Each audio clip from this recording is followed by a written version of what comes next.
இப்போ கிரியாவில் வந்து ஓம் என்ற பிராண அடிப்படை தான் இருக்குங்கும் போது திருச்செந்தூரில் ஓம் என்ற மந்திரத்துக்கு தான் பிராண வடிவத்தை தான் வந்து முருகன் சொல்கிறாங்க. அப்போ அங்கே என்ன இருக்குன்னா ஓம் என்ற வடிவத்தில் தான் கோயிலை அமைச்சுக்கிறாங்க.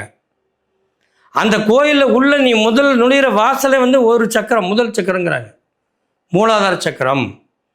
ரெண்டாவது வாசல் சுவாதிஷ்டானம், மூன்றாவது வாசல் மணிப்பூரகம், நான்காவது வாசல் அநாகதம், ஐந்தாவது வாசல் விசுத்தி, ஆறாவது வாசல் ஆக்னை, ஏழாவது வாசல் சகஸ்காரம்.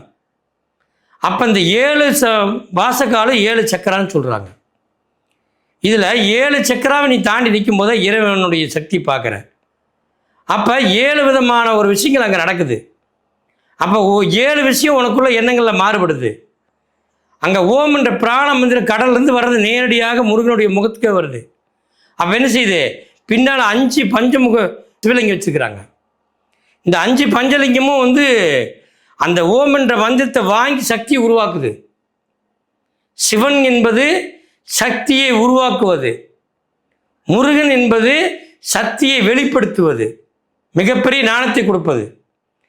இது ஒன்றா கலந்து ஒரே சக்தியாக அங்கே செயல்படுறதுனால நீ முருகனை போய் பார்த்தீங்கன்னா மிகப்பெரிய மாற்றமாக இருக்கும்.